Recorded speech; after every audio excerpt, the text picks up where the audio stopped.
Bonne arrivée à notre culte de louange, je crois, et d'adoration, le deuxième de l'année 2025. Amen. Aujourd'hui, nous allons parler de la prière et la gloire. La prière et la gloire. Quelqu'un dit avec moi, la prière et la gloire. Dis-le très fort, la prière et la gloire. Amen. Alors, nous allons aller dans le livre de Luc, le chapitre 22, à partir du verset 37 jusqu'au verset 45. On va s'arrêter au 44. Donc Luc 22, 37, 44.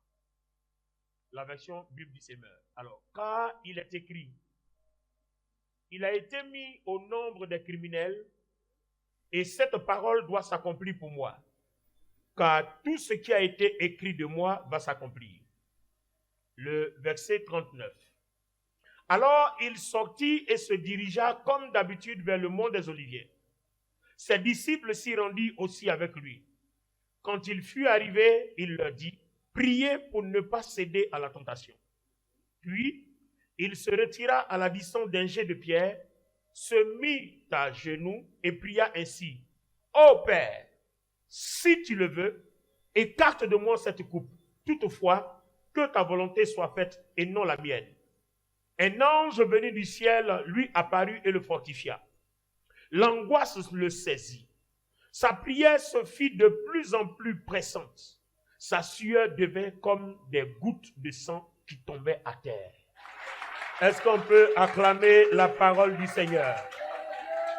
Église, est-ce qu'on peut acclamer la parole du Seigneur? Alléluia. Waouh. Que Dieu soit glorifié, que Dieu soit magnifié, que Dieu soit exalté. Merci de vous asseoir. Alors, les amis, nous parlons de la prière et la gloire. Pendant le message, participe avec moi, parce que j'ai besoin de savoir que tu es là, que tu saisis bien ce qui se dit. La prière et la gloire. Nous venons de voir un test. Le Seigneur Jésus-Christ a prié jusqu'à ce que sa sueur devienne comme des gouttes de sang. Comment est-ce que cela puisse être possible? Alors, je sais qu'il a changé l'eau en vin, et ce n'est pas la première fois. Par Moïse, Dieu a changé l'eau en sang, donc on peut changer l'eau en vin. Donc vous voyez que quand la gloire est présente, elle peut transformer certains phénomènes naturels en phénomènes surnaturels. Vous voyez? C'est la raison pour laquelle notre vie chrétienne, ses succès et ses victoires ne se conjuguent qu'avec la gloire de Dieu. Si la gloire de Dieu n'accompagne pas notre vie, disons bye bye à tout succès, disons bye bye à toute réussite. On va toucher seulement un des aspects aujourd'hui. On a toute l'année pour toucher les autres aspects au fur et à mesure. Dans tous les cas, l'année est placée sous le sceau de la gloire. Amen. Un des aspects qui nous permet de manifester la gloire de Dieu, c'est la prière. C'est la prière. Alors, le Seigneur lui-même qui dit de prendre exemple sur lui, il nous montre qu'il a prié jusqu'à ce que sa prière devienne comme des caillots de sang.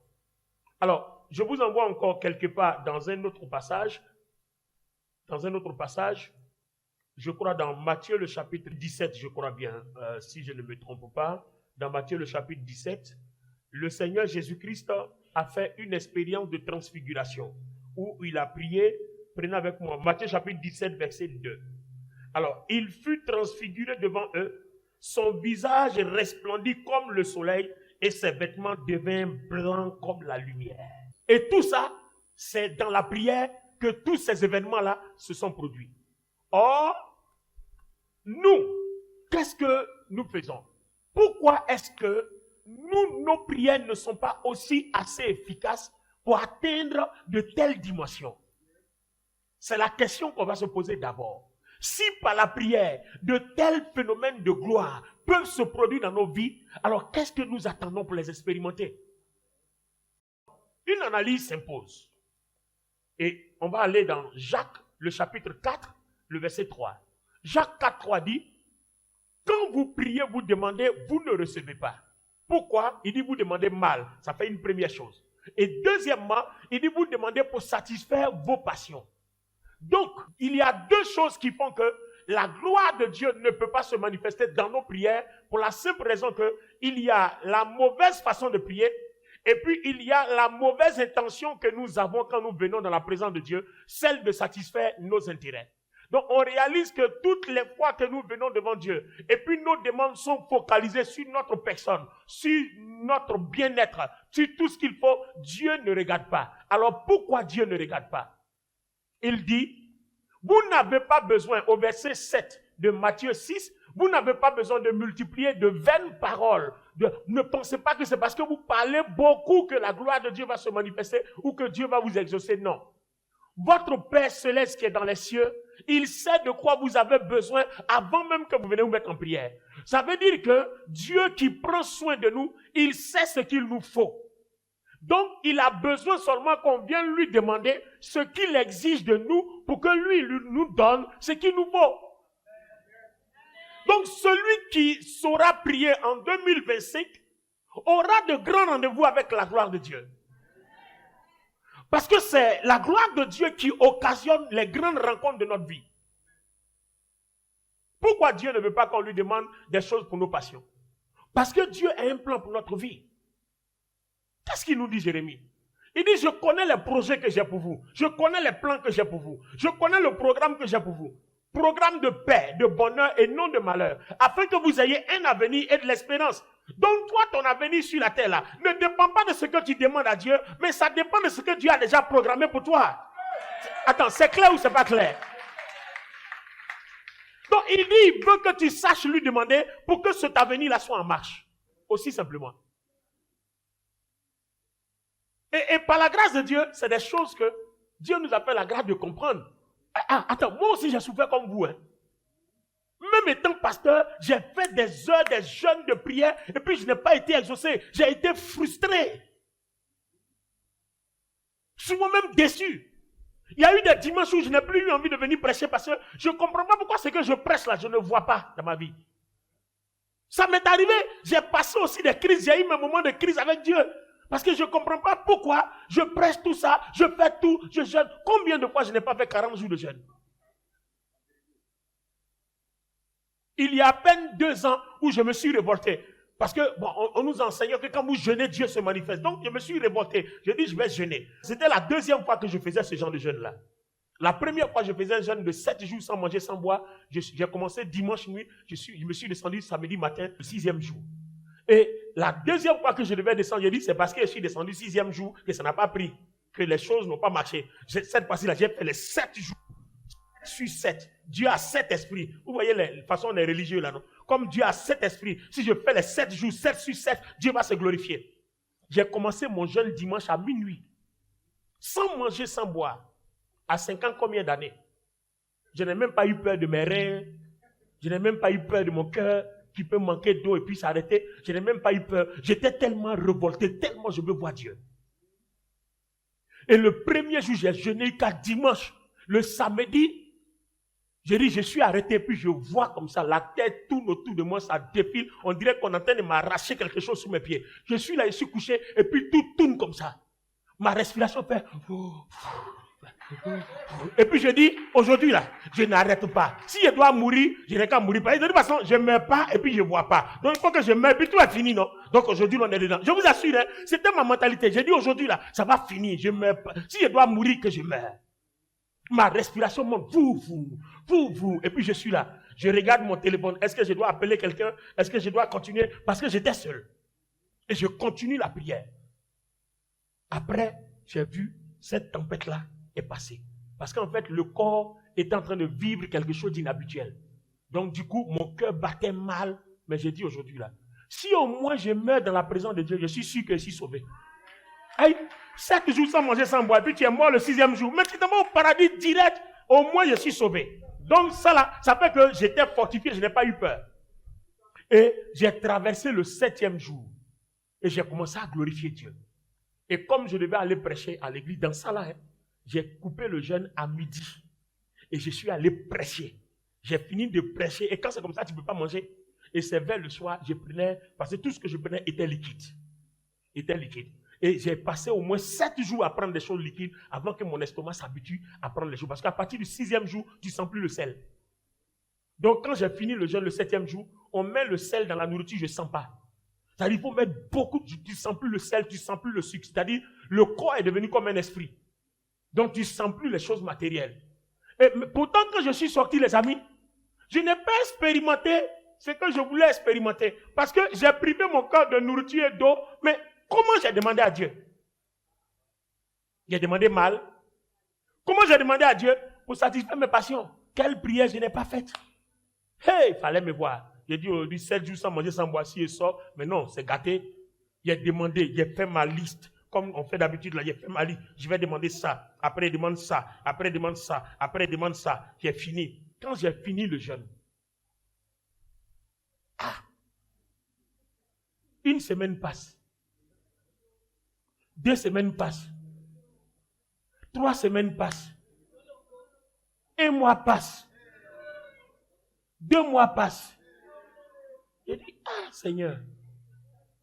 Donc, j'ai souffert pour rien. Non, c'est un jeune. Donc, n'allez pas essayer si vraiment Dieu ne vous a pas appelé là-bas. Hein. C'est une corvée. Hein. C'est une souffrance. Bon. Bien, je ne veux pas dire ce que je veux dire là, mais c'est une souffrance. L'adjectif là n'est pas bon. Amen. C'est une corvée. Et je suis là, je pense, j'étais devenu mince sec comme ça. Et j'ai même appris, certains de mes ennemis qui attendaient ma mort disaient que j'avais le cancer. Ça s'est propagé même. Les gens même m'ont appelé. Ah oui, docteur, c'est comment? On nous a dit que tu as le cancer. Il dit, j'ai le cancer. Quoi? Cancer? Quel cancer? Moi, j'ai cancer. À cause de quoi? Pourquoi il y a avoir cancer? Je n'ai pas cancer. Même s'il y a cancer, même après 7 jours, là, il va disparaître. Dieu va le brûler là-bas. Au moins ça seulement là. Donc, vous savez, souvent, pour avoir ton ennemi, il faut lui dire ce qu'il veut attendre. Et puis, je leur ai dit, mon cholestérol est monté.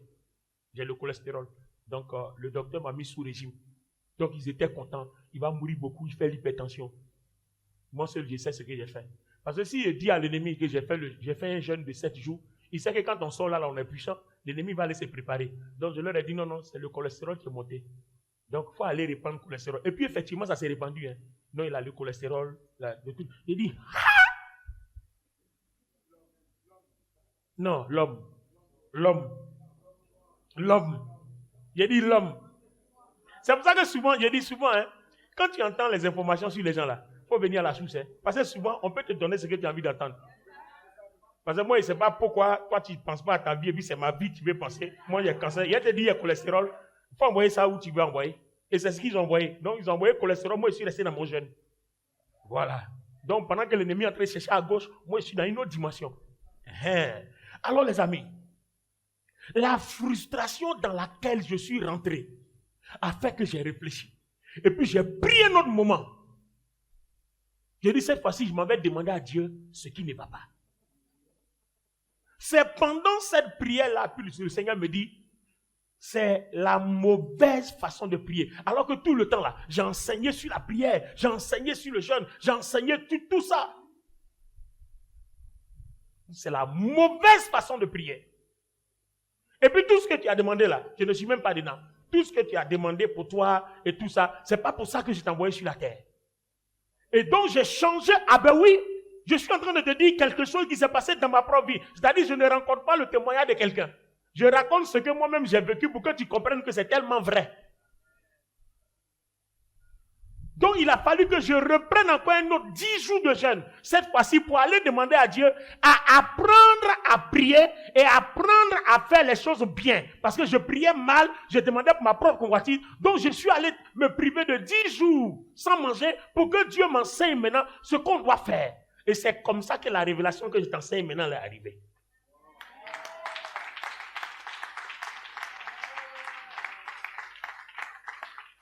Vous voyez?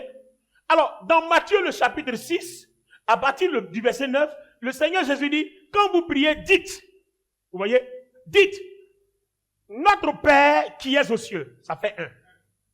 2, que ton nom soit sanctifié. 3, que ton règne vienne. 4, que ta volonté soit faite sur la terre comme au ciel. 5, donne-nous notre pain quotidien. 6, pardonne-nous nos offenses. 7, enfin comme nous pardonnons à ceux qui nous ont offensés. 8, ne nous soumets pas à la tentation, mais délivre-nous du malin, car c'est à toi qu'appartiennent dans tous les siècles le règne, la puissance et la gloire. Donc, en fait, la façon de prier est composée de 7 étapes. Et c'est le décryptage, l'explication de chacune de ces 7 étapes-là, c'est ce que Dieu veut qu'on lui demande.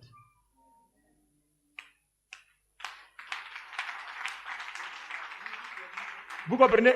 Donc, en fait, ce que Dieu veut qu'on lui demande là, la source de notre vie est contenue à l'intérieur. C'est-à-dire, faites du royaume de Dieu, vous voyez, votre priorité, et le reste vous sera donné. Donc, si moi, par exemple, j'ai besoin de maison, de voiture et tout ça, pendant que je suis en train de servir Dieu, mon projet, la substance de mon projet, ou bien la subsistance de ma vie, se trouve dans la source de ce que je suis en train de demander. Donc, ce n'est pas parce que je demande une voiture que Dieu me donne une voiture, mais c'est parce que je suis disposé pour que le royaume de Dieu soit en marche à travers moi, que Dieu met la voiture à ma disposition. Vous comprenez maintenant? Alléluia. C'est-à-dire, avant, on prêchait pour avoir un grand ministère, alors qu'il faut prêcher pour que les gens soient d'abord transformés, pour que Dieu te donne un nom. Avant, tout ce qu'on faisait, c'était pour remplir nos églises, tout ce qu'on faisait, alors que c'est quand tu donnes le vrai message que Dieu commence à attirer les gens, parce que les gens que Dieu va attirer vers toi sont des gens qui vont aller au ciel, mais il ne va pas attirer vers toi des gens que tu vas envoyer en enfer. Alors, quand il a fini de me raconter tout ça là, les amis, tout a changé. Je me suis levé, et nettoyé mes fesses, et me suis assis et dit, bon, nouvelle résolution, nouvelle manifestation. Et puis, il dit au Seigneur, l'étape suivante, c'est quoi? Il dit, c'est la gloire. Vous voyez? C'est à partir de là qu'il m'a dit, prêche ma grâce. Et c'est quand j'ai commencé à obéir, à prêcher la grâce, et puis les choses ont commencé à s'accélérer, et tout ce que je cherchais de Dieu là, moi aussi j'ai commencé à voir. Dans le secret, j'ai commencé à avoir des rencontres, des contacts, j'ai commencé à voir des choses, j'ai commencé à voir des machins et tout ça. Vous voyez, les choses ont commencé à se réaliser, Dieu a commencé à faire certaines choses, et c'est comme ça que beaucoup de déblocages ont commencé à se faire. Alléluia. Par exemple, je vous donne un exemple, hein. Regardez bien. Je prends la partie 1. Notre Père qui est au ciel. En fait, ce n'est pas une récitation. Ce n'est pas parce que tu te mets à genoux, notre Père qui est au ciel, que ton nom soit sanctifié, et puis tu as fini de prier. Non, c'est toute une pensée. La prière de notre Père est un manuel de formation, de transformation et de délivrance. C'est un livre qui compose toute la pensée de Dieu contenue dans la Bible de Genèse à Apocalypse. Ah oui, les amis. Quand j'ai eu cette révélation, ça a transformé ma vie. Parce que ça marche et c'est vrai. C'est comme une formule. Quand tu l'appliques, elle marche. Il dit par exemple, je prends le numéro 1, parce qu'il y a 7 étapes, je prends seulement la première. Notre Père qui est aux cieux. En fait, si tu n'as pas de relation, le fait que tu entends notre Père, donc tu as un papa, toi tu as un enfant. Donc il faut qu'il y ait une relation. Dans la maison, s'il n'y a pas une bonne relation avec ton papa, je ne suis pas sûr que ton nom va figurer sur le testament. Je ne suis même pas sûr. Donc vous voyez déjà, la partie, l'étape 1 m'informe déjà que si je suis chrétien dans l'église et que dans ma façon de vivre ma vie chrétienne, je n'ai pas une relation avec Dieu, je ne peux pas avoir quelque chose. Même si je me mets à genoux, Seigneur, donne-moi une voiture. La voiture ne vient pas parce que je n'ai pas de relation avec le Seigneur. Donc, quand je vais en prière, la meilleure des choses, la meilleure des prières, Seigneur, apprends-moi à cultiver une relation avec toi. Parce que celui qui a une relation avec son papa le bénit dans la maison. On lui donne l'argent de poche, on lui paye des habits, on paye ses études, on le met sur le testament. Il est même un héritier, il est même un privilégié. Donc, la relation que tu as avec Dieu, avec le Seigneur, avec le Saint-Esprit, ça règle tous tes problèmes. Tu n'as même pas besoin de papa, donne-moi l'argent. Le Père même sait que quand il va travailler là, c'est pour s'occuper de toi. C'est pour que les gens qui sont dans la maison vivent bien. C'est pour que les gens qui sont dans la maison mangent bien. C'est ça la relation, vous voyez? Donc, la nourriture de tous les jours de l'enfant est contenue dans sa relation avec le Père. Quand il a une bonne relation avec le père laisse l'argent du déjeuner, il mange. Est-ce qu'il a besoin de prier, donne-moi le déjeuner? Le père a prévu le déjeuner. Alors il dit, avant même que vous veniez à prier, votre père sait de quoi vous avez besoin. Le papa dans la maison sait qu'il te faut que tu manges le matin, à midi et le soir. Donc quand il va au travail, déjà dans la chambre, il a déjà dit à maman, petit déjeuner, voilà l'argent. À midi, voilà l'argent. Le soir, voilà l'argent. Entre 16h, 17h, 18h, voici le goûter. Mais ça veut dire pour les enfants. Est-ce que c'est pour lui? Non. Mais est-ce que tu as demandé un goûter? Le père sait que tu en as besoin. Donc il faut une relation. Il faut une relation. Donc vous voyez qu'on s'est fatigué avant. On s'en va en prière. Seigneur, donne-moi un enfant. Seigneur, donne-moi un mari. Est-ce que toi, tu as décidé d'être sur la terre? Tu n'as pas décidé d'être sur la terre. Le Seigneur sait. Il a prévu en t'envoyant sur la terre que tu dois te marier, que tu dois avoir des enfants. Il sait. Mais seulement, toi, tu es où par rapport au projet? Où es-tu par rapport au projet? Et les gens y en font la foi enfant, et puis toi, tu es enfant de Dieu, tu ne fais pas enfant. Pourquoi? Même petit chef fait enfant. Toi, tu es avec Jésus-Christ, tu ne fais pas enfant. Donc, où es-tu par rapport à la relation? Donc, il y a quelque chose, il y a la relation. Où es-tu? Donc, vous voyez qu'en fait, c'est ce que je disais tout à l'heure quand j'ai pris la parole. Quand vous êtes dans une église, ce n'est pas la vie du pasteur qui est ton problème. Hein. Non, désolé. La vie du pasteur n'est pas ton problème. Toi-même, toi et Dieu, à quel niveau êtes-vous dans votre relation? Quand je vais en prière, quand je prends un jeûne, vous savez quoi je vais demander à Dieu? Quand je prends un jeûne que je m'en vais en prière, je me mets à genoux et dis, Seigneur, apprends-moi à être sage. Quand je lis ta parole, ouvre-moi les yeux là où se trouve la sagesse. Seigneur, apprends-moi à être discipliné. Apprends-moi à être intelligent. J'ai besoin de cultiver une bonne relation avec toi. Je ne sais pas quoi faire. Tu sais que je suis fait de chair. J'ai mes dégamages. J'ai tout ce qu'il faut. Si ce n'est pas mis en ordre, je ne verrai jamais ta gloire. Alors Seigneur, donne-moi l'amour pour lire ta parole. Et quand je lis la Bible, donne-moi les yeux pour voir où se trouvent les relations avec toi. Donne-moi les oreilles pour entendre, un cœur pour comprendre. Et je peux rester là à discuter avec Dieu de cette façon pendant au moins 1 heure, 2 heures, 3 heures. Rien que pour ça. Alors que dans la prière de notre Père, il y a 7 étapes. Et dans la première étape, je suis seulement notre Père. Je n'ai même pas encore touché qui est aux cieux.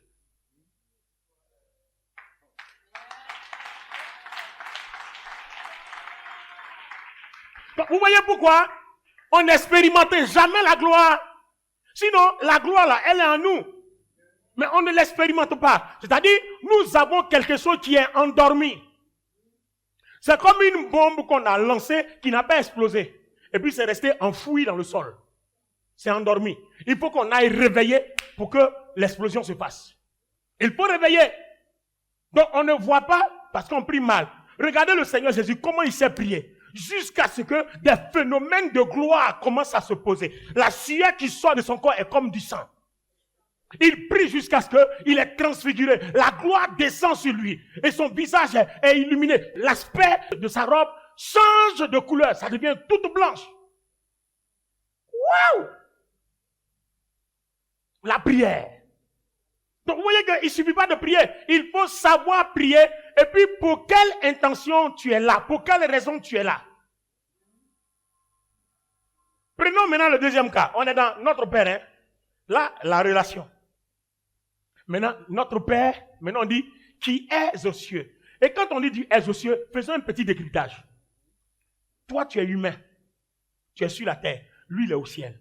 Ça veut dire que tu dois apprendre à comprendre que la Bible dit que tout ce qui est naturel tire sa substance du ciel. Donc, si tu vis, c'est parce que le ciel te donne la grâce que tu vis. Le jour où tu vas couper avec le ciel, c'est fini. Tu ne pourras plus et tu n'auras plus rien. Donc, il va falloir que nous, dans la peau humaine, on puisse avoir une connexion avec le divin. Donc, le naturel et le surnaturel. Je suis un être humain, je dois apprendre le langage surnaturel. Je dois comprendre ce que telle chose veut dire spirituellement. C'est-à-dire, je ne peux plus vivre ma vie chrétienne charnellement, mais je dois la vivre spirituellement. Comment faire? Alors je rentre en prière. Seigneur, tu sais très bien que j'entends quand on me parle de mes oreilles physiques, mais je veux entendre quand on me parle dans mes oreilles spirituelles. Quand tu me donnes un songe, j'ai besoin de discernement pour expliquer tout ça. Donc, le langage, le décodage des choses spirituelles, là, il faut que je comprenne ça. Regardez, par exemple, quand vous parlez un sourd, vous avez fait quoi? Lui, il a compris. Hein? Toi, tu as compris. Mais tu ne peux pas comprendre parce que tu n'as pas appris. Donc, celui qui est malentendant, il va aller à cette école-là pour apprendre. Donc, vous voyez que la prière devient une école de formation, une école de transformation et une école de délivrance. Donc, on ne va pas en prière pour aller recevoir, non. On va en prière pour se faire former, pour être transformé, pour être délivré, pour que Dieu, à son tour, mette à notre disposition ce qu'il faut pour réussir, lui, son projet. Et quand on réussit son projet, nous sommes en train de réussir les nôtres parce qu'il dit, l'ouvrier mérite son salaire.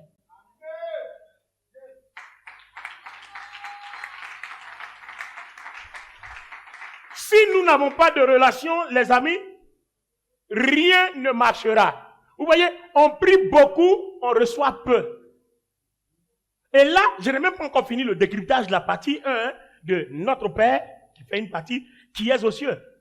Si je veux te faire un décryptage, on peut écrire un livre là, sur la partie 1 de notre Père qui est aux cieux. Donc vous voyez que celui qui sait faire la prière du notre Père, par la récitation, celui-là peut passer des heures et des heures dans la prière. Vous allez voir que vous allez aimer prier, vous n'allez plus vous lasser dans la prière. Comment une journée finie, tu te lèves, tu sors et puis tu n'as pas prié. Tu n'as même pas lu la Bible et tu es à l'aise. Alors, c'est par la prière que la gloire vient. Si la gloire ne vient pas, tu vas faire comment? Alors, avec quoi tu réussiras ta journée? Non, il faut la gloire. Et nous avons montré le dimanche dernier dans Exode 33 et Exode 34 comment Moïse était en prière dans la présence de Dieu pendant 40 jours et 40 nuits. Imaginez où il descend. Son visage est illuminé. Tout son corps est illuminé. Au point que les gens avaient peur de lui. Donc vous voyez que le jour où ta vie de prière va t'apporter cet aspect-là. Attends, capitaine, tu arrives au bureau là-bas.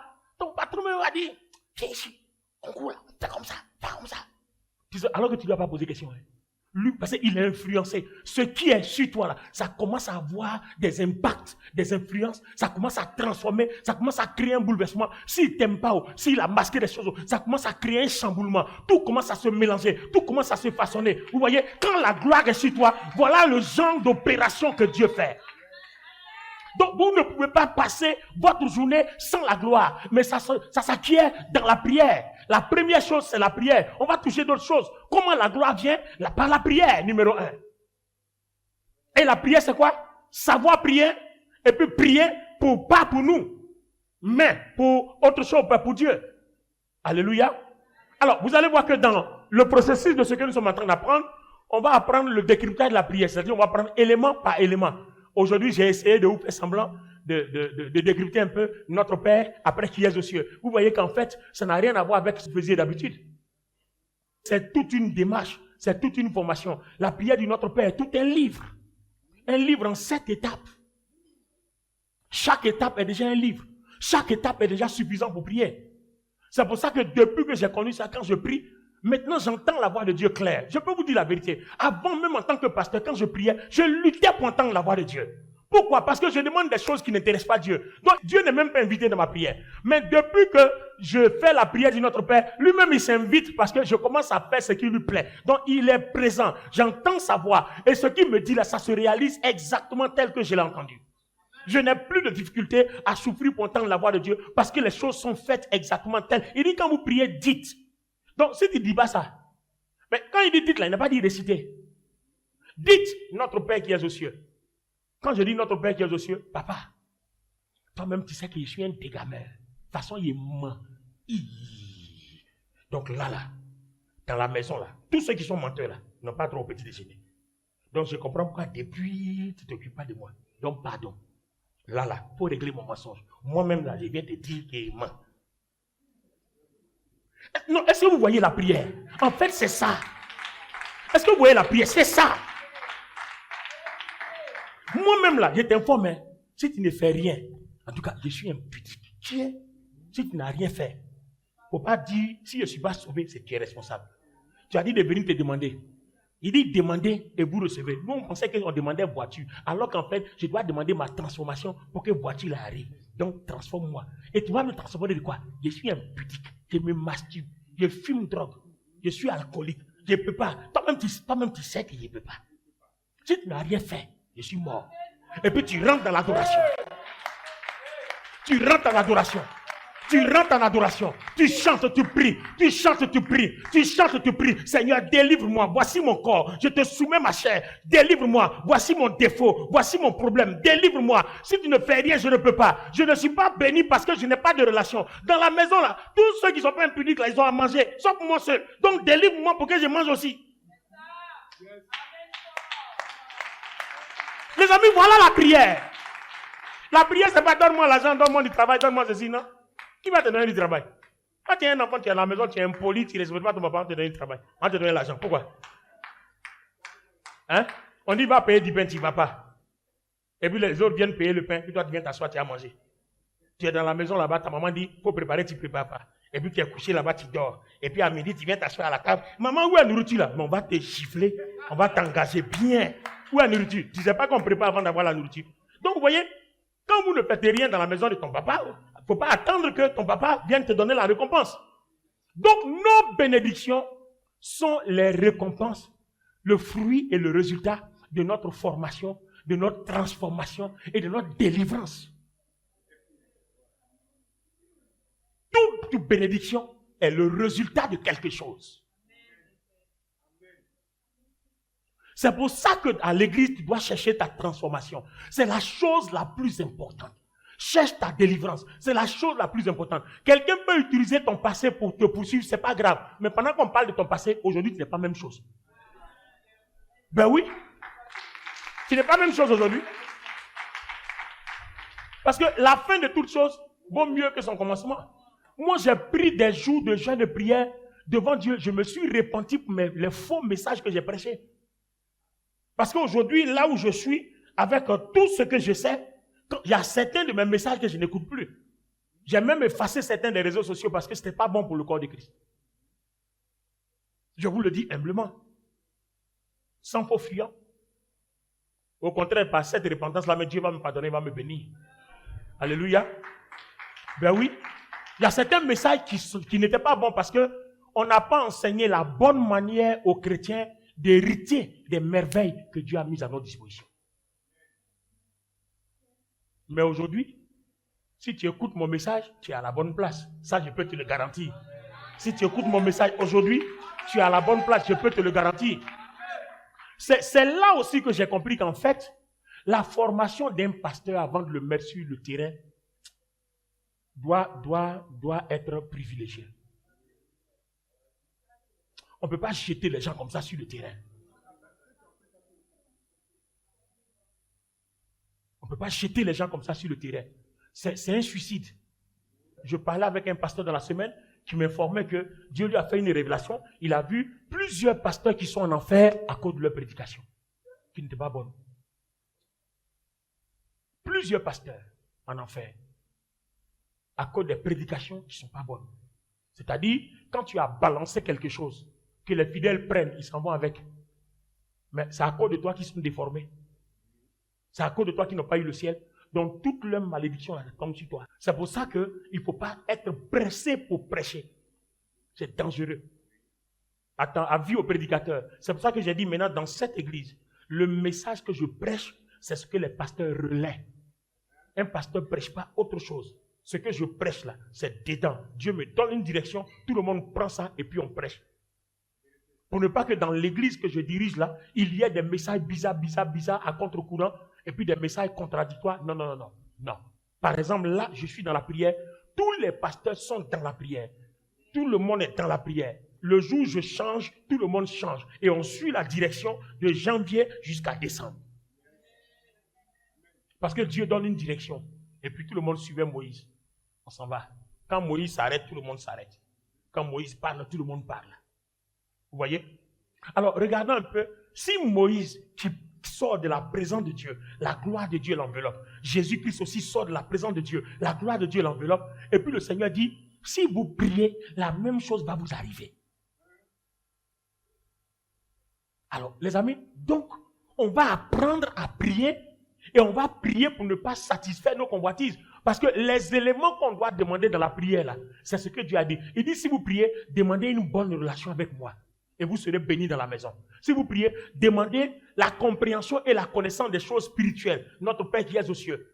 Apprenez dans votre corps charnel, apprenez à vivre la dimension spirituelle.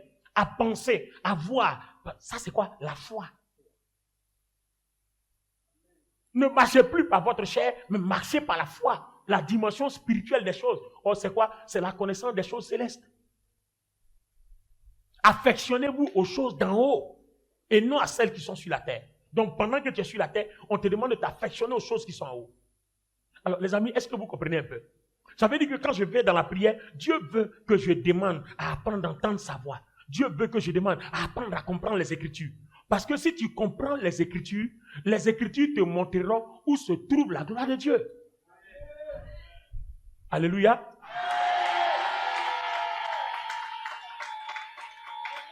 Est-ce que quelqu'un est béni ce matin? Waouh. On va voir un peu comment, quand la gloire de Dieu par la prière est sur nous, comment les ennemis peuvent capituler. Allons dans Actes des Apôtres, le chapitre 9. Actes des Apôtres, le chapitre 9, à partir du verset 3. Il se dirigeait donc vers Damas et approchait déjà de cette ville quand, soudain, il fut environné d'une lumière éclatante qui venait du ciel. Il tomba à terre et entendit une voix qui lui disait « Saul, Saul, pourquoi me persécutes-tu » ? « Qui es-tu, Seigneur » demanda-t-il. La voix reprit « Je suis, moi, Jésus, que tu persécutes. Mais relève-toi, entre dans la ville et là on te dira ce que tu dois faire. » Ses compagnons de voyage restèrent figés sur place, muets de stupeur. Il entendait bien la voix, mais ne voyait personne. Saul se releva de terre, mais il avait beau ouvrir les yeux, il ne voyait plus. Il fallut le prendre par la main pour le conduire à Damas. Il resta aveugle pendant 3 jours et ne mangea ni ne but. Amen. Les amis, regardez ce qui s'est passé ici.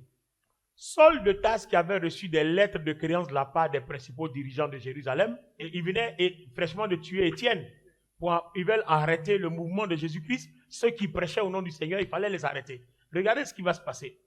Après le meurtre d'Étienne, il s'en va à Damas, parce que là-bas, il y avait plusieurs qui suscitaient le réveil spirituel.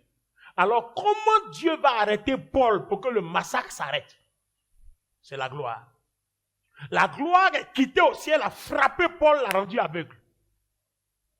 Et là, nous avons une information biblique que quand la gloire est sur toi, l'ennemi ne peut pas contre toi.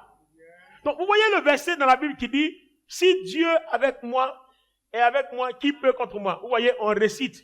Mais en fait, si la gloire de Dieu est sur moi, c'est le témoignage que Dieu est avec moi. Alors, personne ne pourra contre moi. Encore là, on a fait une mauvaise récitation. Oui, si Dieu est avec moi, qui peut contre moi? Tu demandes, c'est parce que tu viens à l'église. Donc, Dieu est avec toi parce que tu viens à l'église. Il est avec toi parce que vous avez une relation.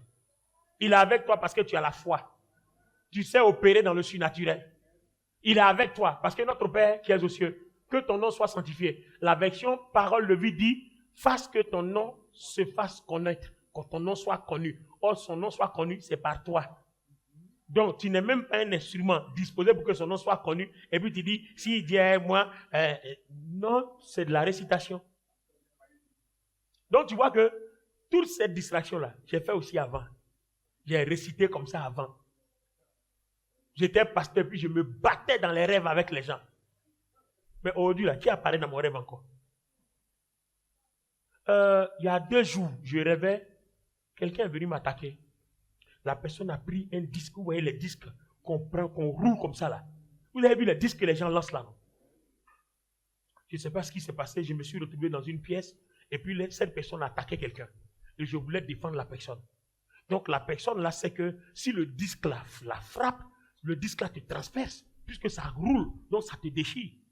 Donc j'ai mis la personne de côté et je me suis mis en face. Donc le gars a roulé le disque, il l'a lancé. Le disque est venu tout droit dans ma poitrine. Quand ça m'a frappé, je ne sais pas ce qui s'est passé.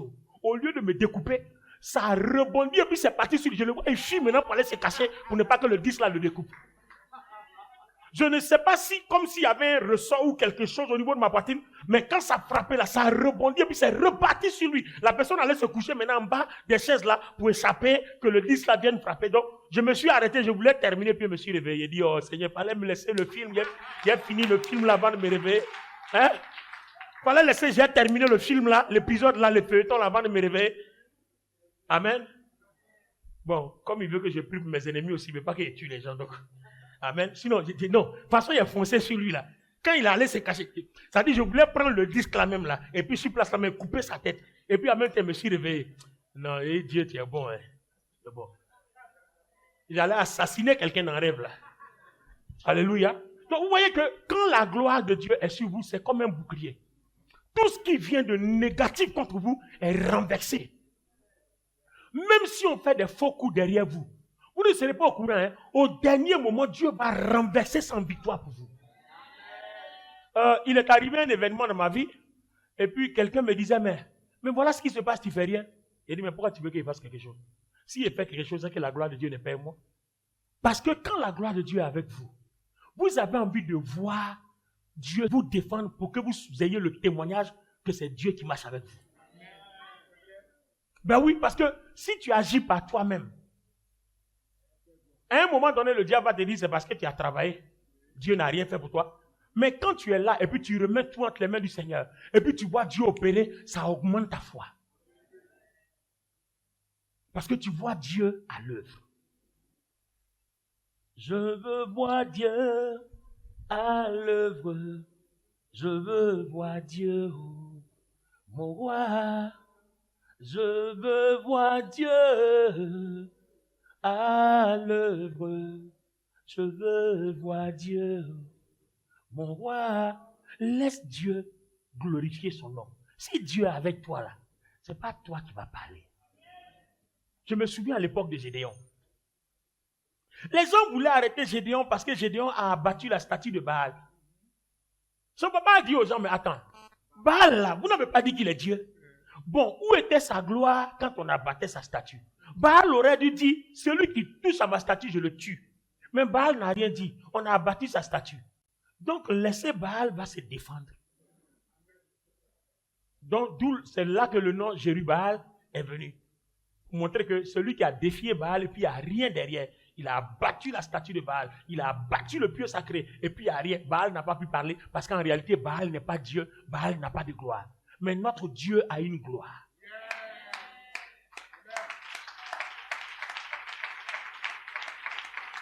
Je dis, notre Dieu a une gloire.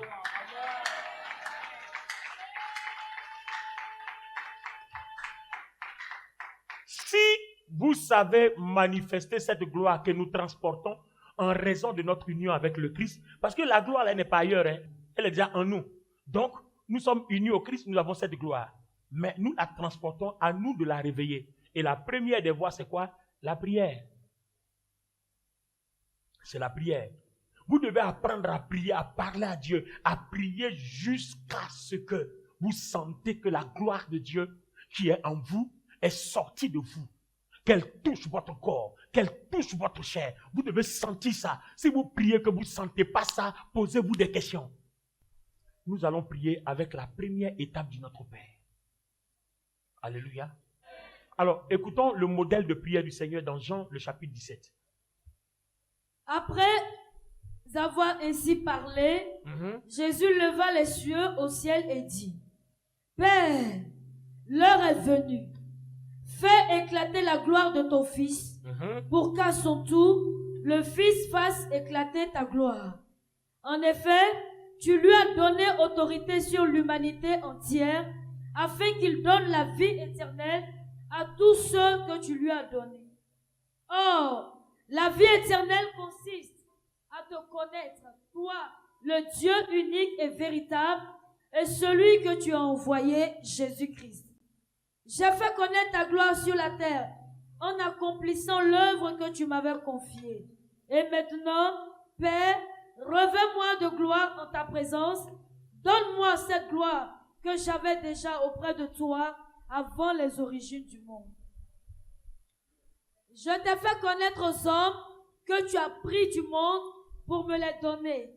Ils t'appartenaient et tu me les as donnés. Ils ont gardé ta parole. Maintenant, ils savent que tout ce que tu m'as donné vient de toi, car je leur ai transmis fidèlement le message que tu m'avais confié. Ils l'ont reçu. Aussi ont-ils reconnu avec certitude que je suis venu d'auprès de toi, et ils ont cru que c'est toi qui m'as envoyé. Je te prie pour eux. Je ne te prie pas pour tout le monde, mais pour ceux que tu m'as donnés, parce qu'ils t'appartiennent. Car tout ce qui est à moi est à toi, comme tout ce qui est à toi est à moi. Ma gloire rayonne en eux. Bientôt, je ne serai plus dans le monde, car je vais à toi, mais eux, ils vont rester dans le monde. Père Saint, garde-les par le pouvoir de ton nom, celui que tu m'as donné, pour qu'ils soient un comme nous le sommes. Aussi longtemps que j'étais parmi eux, je les ai gardés par le pouvoir de ton nom, ce nom que tu m'as donné. Je les ai protégés et aucun d'eux ne s'est perdu, sauf celui qui devait se perdre pour que s'accomplisse l'écriture. À présent, je retourne auprès de toi et je dis tout cela pendant que je suis encore dans le monde pour qu'ils possèdent en eux cette joie qui est la mienne, une joie parfaite. Je leur ai donné ta parole et le monde les a pris en haine parce qu'ils ne lui appartiennent pas, comme moi-même je ne lui appartiens pas. Je ne te demande pas de les retirer du monde, mais de les préserver du diable. Ils n'appartiennent pas au monde, comme moi-même je ne lui appartenais pas. Consacre-les par la vérité. Ta parole est la vérité. Comme tu m'as envoyé dans le monde, moi aussi je les y envoie. Et je me consacre moi-même à toi pour eux, pour qu'ils soient à leur tour consacrés à toi par la vérité. Ce n'est pas seulement pour eux que je te prie, c'est aussi pour ceux qui croiront en moi grâce à leur parole. Je te demande qu'ils soient tous un. Comme toi, Père, tu es en moi, et comme moi je suis en toi, qu'ils soient un en nous, pour que le monde croie que c'est toi qui m'as envoyé. Je leur ai donné la gloire que tu m'as donnée, afin qu'ils soient un. Comme toi et moi, nous sommes un, moi en eux et toi en moi. Qu'ils soient parfaitement un, et qu'ainsi le monde puisse reconnaître que c'est toi qui m'as envoyé et que tu les aimes quand tu m'aimes. Père, mon désir est que ceux que tu m'as donnés soient avec moi là où je serai et qu'ils contemplent ma gloire, celle que tu m'as donnée parce que tu m'as aimé avant la création du monde. Père, toi qui es juste, le monde ne t'a pas connu, mais moi je t'ai connu et ceux-ci ont compris que c'est toi qui m'as envoyé. Je t'ai fait connaître à eux et je continuerai à te faire connaître pour que l'amour que tu m'as témoigné soit en eux et que je sois moi-même en eux. Quand vous avez entendu ce modèle de prière, vous n'avez pas vu que numéro 1, tous les éléments, les 7 éléments de la prière de notre Père sont à l'intérieur. Tous les 7 éléments. Il a montré qu'il avait une relation avec le Père. Il a montré qu'étant suite, il est connecté au divin dans le ciel. Il a montré que le nom du Père a été sanctifié. Il a fait connaître. Il dit, j'ai fait connaître ton nom. Voyez, fasse que ton nom soit connu. Voyez, que ton règne vienne. Il dit, la gloire que tu m'as donnée, je leur ai transmis ça. En fait, toutes les étapes de la prière du Notre Père sont dans Jean 17. Ne perdez jamais de vue cette prière-là. Jean 17. Alléluia. Donc, vous voyez, il n'a pas dit, donne-moi une maison sur la terre, donne-moi une voiture, donne-moi. Il savait exactement ce qu'il est venu faire sur la terre. Donc, toi et moi, durant toute notre existence, il y a quelque chose que nous sommes venus faire sur la terre. Donc, quand nous allons en prière, c'est pour demander à Dieu de nous révéler ce que nous sommes venus faire sur la terre. Il dit, le message que tu m'as donné, je l'ai transmis fidèlement. Ce que tu m'as dit de faire, je l'ai fait fidèlement. Et toi, est-ce que ta naissance est gratuite? Qu'est-ce qu'on t'a demandé de faire que tu n'as pas encore fait fidèlement? La raison pour laquelle tu tournes en rond et puis tu pries, Dieu ne t'exauce pas. Vous voyez? C'est tout ça qu'on appelle une relation avec Dieu. C'est ça la relation avec le Seigneur. Et c'est tout ça qu'on va chercher en prière. Seigneur, révèle-moi ce que je suis venu faire sur terre. Donne-moi la raison pour laquelle mon existence sur terre a un sens. Donc vous voyez qu'en fait la vie chrétienne, c'est pas se lever matin, se laver, venir à l'église, venir s'asseoir, louer, puis partir. Non, c'est toute une formation, c'est tout un enseignement, c'est tout un ensemble de choses. Donc si on n'est pas béni, ne cherche pas quelqu'un. Cherche la source en toi-même. Est-ce que ce que on m'enseigne là, est-ce que c'est ce que je dois faire? C'est ça le problème en fait. Alléluia. Peut-être tu peux parler de mon enseignement il y a peut-être 3 à 4 ans, mais 3 à 4 ans même c'est bon. Mais depuis décembre 2023 où j'ai commencé à prêcher la grâce, c'est exactement ces choses que Dieu veut qu'on enseigne à l'église.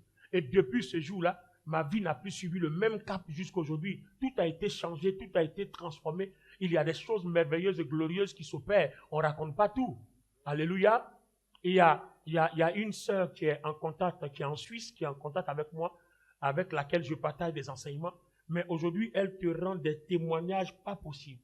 C'est-à-dire, elle est tellement convaincue de mon ministère que tellement elle est ancrée dans les messages. Aujourd'hui, les témoignages qu'elle rend, même au niveau du travail, où les patrons lui ont fait des histoires, et en fin d'année, on donne des primes aux autres, elle est dedans. C'est-à-dire, elle se dit, avec tout ce qui s'est passé là, tous les reproches qu'on m'a fait, ça là, elle est dedans. Jusqu'on lui a envoyé félicitations. Hein? Félicitations où on a passé le temps à me donner des avertissements. Je lui ai dit, tu ne comprends pas encore. Ça s'appelle la gloire. Quand tu t'attaches à la gloire crée des modifications dans la vie. Quand tu t'attaches à la gloire crée des changements dans ta vie. Alléluia. Une autre partie importante de cette prière, il dit, la gloire que tu m'as donnée, je leur ai donnée. Et je me suis consacré à toi. Donc, fasse que eux aussi soient consacrés à toi. Donc, il y a un autre élément qui sort. Il a parlé de sa fidélité avec le Père, il a parlé de sa consécration avec le Père, et puis il a parlé de la gloire que le Père lui a donnée, qu'il a mise aussi à la disposition. Donc, dans sa prière, il y a 3 grands aspects, 3 grands paramètres bibliques qui sortent, sans lesquels vous ne pouvez pas réussir. Il parle de fidélité, il parle de consécration, et puis il parle de gloire. Alors, dimanche prochain, nous allons toucher ces aspects-là dans la prière. On va toucher la fidélité, on va toucher la consécration et on va toucher la gloire qui se manifeste après la fidélité et puis après la consécration. Alléluia. Parce qu'il dit, la gloire que tu m'as donnée, je leur ai donnée. Ça veut dire qu'on l'a déjà. Donc si c'est la gloire, la 3e partie, on l'a. Donc il nous faut 2 éléments pour réveiller. Fidélité et consécration. Pour dimanche prochain.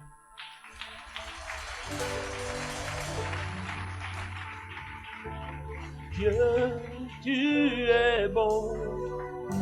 Lève les 2 mains vers le Seigneur. On peut prier quelques minutes. Dieu, tu es merveilleux. Seigneur, tu es excellent. Allons-y.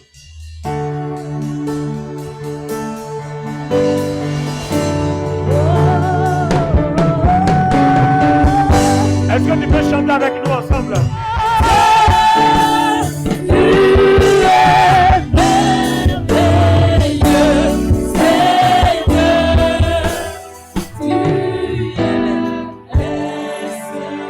Alors, regardez bien, nous allons prier. Le verset de Luc que nous avons lu, il est bien écrit, le Seigneur priait instamment. Il priait avec ferveur. Il priait avec ferveur. Donne du son à mon micro, s'il te plaît. Il priait avec ferveur jusqu'à ce que sa prière devienne comme, sa sueur devienne comme des caillots de sang. Amen. Donc en fait, quand tu sais prier et que tu sais pourquoi tu pries, tu es engagé. Donc on ne prie pas sans être engagé. La prière nécessite un engagement. Donc on va être engagé ce matin. On va prier pendant 5 minutes. Il est déjà l'heure, il est déjà 11h. On va prier pendant 5 minutes. Alléluia. Et pendant 5 minutes, il faut que l'atmosphère change. Le Seigneur a dit, si on sait prier, et si on prie, pas pour nos convoitises, il n'y a pas de raison qu'il ne se glorifie pas. Au moins, on a déjà une promesse. Amen. Nous allons prier. On va prendre seulement notre Père qui est aux cieux. On va suivre le modèle de prière de Jean 17. On va dire à Dieu, voici ce que je suis. J'ai besoin de savoir la raison pour laquelle je suis sur la terre. Et qu'est-ce que je dois faire pour que moi, je sois un instrument de gloire? Tu dis, toute arbre qui ne porte pas de fruits est coupé et jeté au feu. Alors moi, je n'ai pas envie d'être coupé et jeté au feu. Et si tu dis, si je porte du fruit, alors tout ce que le Père, je demanderai au Père, il le fera pour moi. Alors Seigneur, apprends-moi à porter du fruit. Qu'est-ce que tu dois ôter de ma vie? Montre-moi ce que je dois faire pour que je puisse porter du fruit. Prie comme ça jusqu'à ce que tu sentes la gloire de Dieu. J'ai besoin d'une relation avec toi. J'ai besoin d'être un vrai enfant de Dieu. J'ai besoin d'être un enfant respectueux, béni dans la maison de mon Père. J'ai besoin d'avoir la foi, une connexion avec le surnaturel. Enseigne-moi ces choses. Édifie-moi, Saint-Esprit. Montre-moi. Parle à Dieu maintenant. Parle à Dieu maintenant.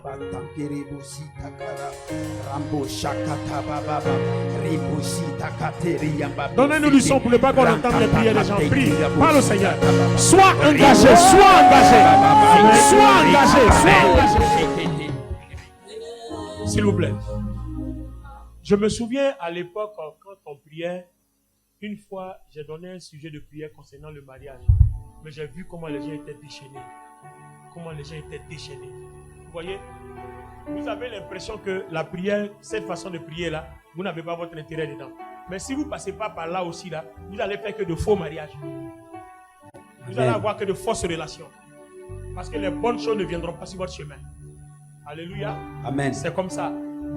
Si je disais tout à l'heure, prions pour les sorciers qui nous combattent. Tout le monde va commencer. La prière sera engagée. Mais c'est pas comme ça aussi que tu gagnes la victoire. Parce que longtemps tu as prié comme ça, tu n'as jamais eu de victoire. Amen. Amen. Le Seigneur nous a montré comment prier. Tu dois chercher une relation. Si tu as cette relation, le diable même sait que le papa là, dans la maison là, il n'aime pas qu'on touche à cet enfant. Vous-même chez vous à la maison, il n'y a pas des enfants. Quand on les touche là, même quand l'enfant a mal fait là, vous grondez quand même la personne qui l'a chicoté. Pourquoi? Parce que c'est votre chouchou dans la maison. Ah, le pasteur Pierre dit, il avait un comme ça chez lui à la maison. Voilà, il avait un comme ça. Voilà. Il dit, dans leur famille, avec ce qu'on peut dire, on ne le touche pas. Même quand il a mal fait, les parents ne sont pas d'accord qu'on le touche. En fait, c'est comme ça. Donc, si vous devenez un ami de Dieu, le diable, même quand il passe là, parce que n'oubliez pas, tout ce que vous êtes là, Dieu représente ça spirituellement par une marque. Il y a un sceau qui est sur vous. Comme le dit Éphésiens 1, 13, 14. Il y a un sceau. Ça veut dire que quand le diable passe là, il sait ce qui est intouchable et il sait ce qui est touchable.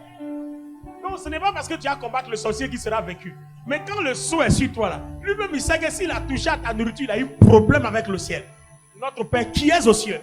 Donc quiconque a touché ta vie a un problème avec le ciel. Alors quand je dis prions, prions. Oublie ton pain quotidien, oublie ton mariage, oublie ton enfant, oublie ton travail, oublie ton argent, oublie ton voyage, oublie tout ce pour lequel vous priez là. Priez pour que Dieu manifeste sa gloire dans votre vie. Pour que tout soit réuni, pour que Dieu soit élevé, glorifié dans votre vie. Si vous faites ça là, vous allez voir voyage, vous allez voir tout ça. Parce que tout ça tire sa source de ce que tu es dans la prière. Je vous donne 5 minutes de prière.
Écoutez-moi s'il vous plaît. On va faire une dernière prière. Regardez, je vous donne un secret. Et ça, c'est l'expérience de toutes mes années de ministère. Amen. Amen. À l'époque, on était attaché à l'imposition des mains. C'est-à-dire, tant qu'on n'a pas touché ta tête, tu as l'impression que tu n'es pas exaucé, tu as l'impression que Dieu ne t'a pas visité. Et je peux vous garantir aujourd'hui, avec le niveau spirituel que j'ai, que c'est de la religion. Ce n'est pas parce qu'on touche ta tête que tu es forcément exaucé. Ça n'a rien à voir. En fait, on voit que dans la prière, tant que tu n'as pas une relation avec Dieu, tu n'es pas exaucé. Donc ça ne dépend pas de qui t'impose les mains, même que ce soit l'homme le plus onctionné de la terre, ça n'a rien à voir. Sinon, il suffisait d'une imposition de main et puis tout le monde va voir gros ministère ou bien va voir chose. Il faut savoir mettre en pratique, comme le révérend Mel le disait, il faut savoir suivre. Il faut savoir suivre. Il faut savoir suivre. Il faut savoir suivre. Je prends par exemple le cas de quelqu'un, on dit d'avoir une relation avec ton père. Toi, tu es dans la maison, et puis des gens qui insultent ton papa là, c'est eux tes amis. Comment ton papa là, tu vas avoir son affection? Ça ne marche pas. Ça dit que tu sois d'accord, que tu ne sois pas d'accord, c'est un principe que Dieu a déjà arrêté. Ça ne marche pas. C'est-à-dire tu marches, mais tu es en sursis. Il suffit de finir tout de suite le tabouret qui est en bas de tes pieds. Comment toi tu es dans ta maison, et puis les gens qui insultent ton papa là, c'est eux tes amis. Tu espères quelle gloire? Tu espères quelle gloire? Alléluia. Amen. Alors, regardez bien. L'exaucement, si vous lisez Jean 15, 16, il dit, ce n'est pas vous qui m'avez choisi. Moi, je vous ai choisi. C'est-à-dire, ça veut tout simplement dire que c'est pas parce que tu fais telle chose que ça marche, mais c'est quand tu fais comme je le veux là, c'est là que ça marche. Amen. Pourquoi il dit dans Jean 17, il dit, Père, ce que tu m'as demandé de faire là, je l'ai fait fidèlement. Amen. Donc la prière là, ce n'est pas l'exaucement, c'est pas parce que tu es venu à l'église ce matin, c'est bien. Mais quand tu vas partir, tu risques de repartir la même personne. Donc quand souvent nous les prédicateurs on dit, aujourd'hui là, vous ne serez plus la même personne. C'est faux en fait, c'est pour vous enjailler. Mais dans le fond, c'est pas comme ça. Moi-même j'ai dit ça avant et puis je suis conscient qu'on t'enjaillait. Mais dans le fond, c'est pas ça.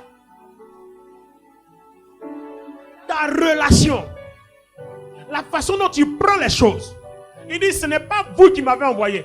C'est moi qui vous ai envoyé. C'est moi qui vous ai appelé. C'est moi qui vous ai établi. Afin que vous alliez. Si vous portez du fruit, que vos fruits demeurent, à ce moment-là, demandez tout. Et mon Père vous donnera. Amen. Donc, à ce moment-là. Donc, ce n'est pas à n'importe quel moment. On n'est pas exaucé à n'importe quel prix. On n'a pas une bénédiction à n'importe quel prix. Non. Le Seigneur Jésus dit, tous ceux qui ont tout abandonné pour me suivre, j'ai garanti pour eux ce qu'il faut pour que leur vie soit glorieuse. Amen. Donc, il nous faut de la consécration. Il nous faut de la fidélité pour que cette gloire qui rend tout glorieux dans notre vie au Père se révèle et se manifeste. Il dit, vous êtes la lumière du monde. Mais on est la lumière. Mais pourquoi notre lumière ne brille pas? Mais il veut que notre lumière brille. Donc il faut savoir faire briller la lumière. C'est de ça qu'on va parler dimanche prochain. Savoir faire briller la lumière qui est en nous. Amen. C'est fort. Moi j'ai découvert ça et les choses ont changé. Savoir faire briller la lumière. Aujourd'hui là, j'écoute ça.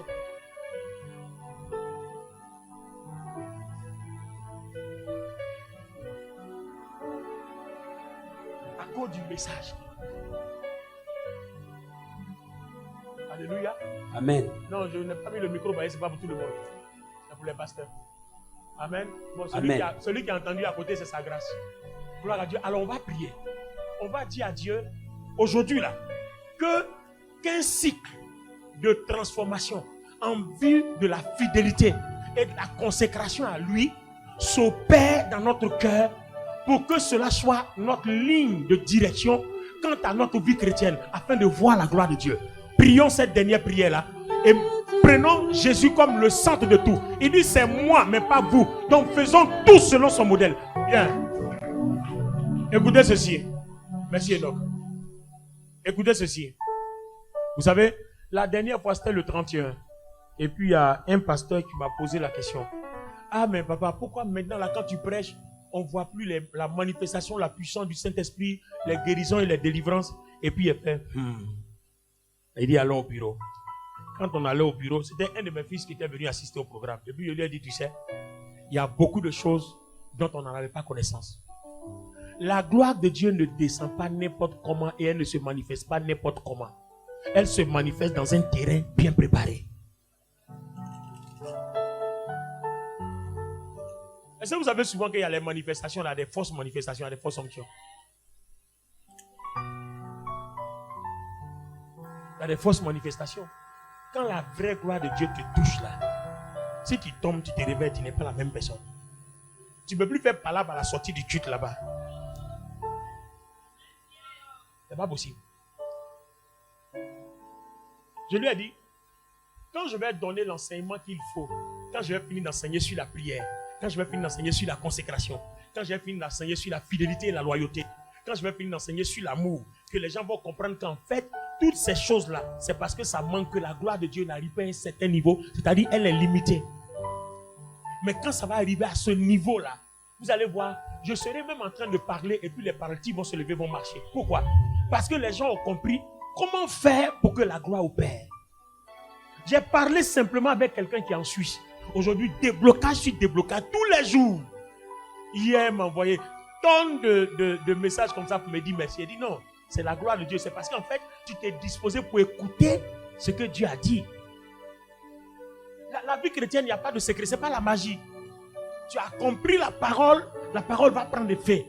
Mais si tu vas attendre seulement que quelqu'un vienne prier pour toi, on t'impose les mains, on prie pour toi, on t'impose les mains, et puis tu es là, tu dis amen seulement. Tu n'as pas de relation, ça ne suffit pas. Ça ne suffit pas, les amis. Je vous dis la vérité, ça ne suffit pas. Si vous voulez quitter cette église, allez-y ailleurs. Vous allez répéter la même chose parce que Dieu n'a pas changé. Ça ne changera pas. Alléluia. En tout cas, si tu es ici et que tu n'as pas ta bénédiction, ce n'est pas moi. Cherche ton problème ailleurs. Si tu veux faire l'expérience, quitte ici, va prier ailleurs. Tu vas passer des années là-bas, tu vas revenir au même point de départ. Pourquoi? Parce qu'il n'y a pas de relation. Tu n'as pas de relation avec Dieu. Tu n'as pas de relation. Donc ça ne fonctionnera pas. Parce que même la gloire, nous l'avons. Mais Dieu veut que ce soit nous qui la réveillons. Dieu ne va pas la réveiller pour nous, c'est nous qui devons la réveiller. La gloire, elle est en nous. Nous devons la réveiller. Tu as un témoignage. Viens dans ton témoignage. Prends le micro. En début d'année, il a fait un songe où tu m'as dit 3 mois après, les choses devaient pas être pareilles. Réveille la gloire qui est en toi. Tu vois? La gloire de Dieu, là, lisez votre Bible. Hein. Ce n'est pas quelqu'un, c'est nous qui devons la réveiller. Il dit, dimanche prochain, ne rate pas le message parce qu'on va te montrer comment faire pour activer la gloire qui est en toi. Arrange-toi, je ne sais pas ce que tu auras, mais ne rate pas le dimanche prochain. C'est un culte préparé pour te former, pour te transformer et puis pour te propulser. Amen. Et quand tu auras compris tout ça, tu vas voir que les choses vont changer tout seul. Que Dieu te bénisse.